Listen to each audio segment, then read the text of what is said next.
Here is a wave rake. And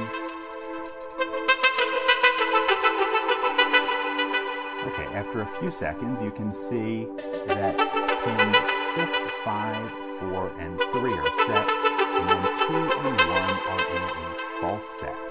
That is why you don't often rake security pins. In fact, that rake is stuck in it. But what sometimes people will do is rake to a false set, and then set any pins that aren't already where they should be.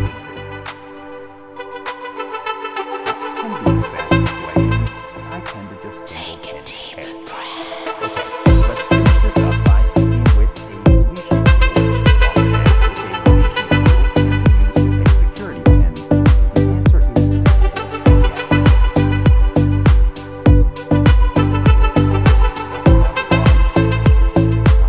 2, 3, 4, 5. Okay, 6 is binding very tightly. Nice click there, and a bit of a false set.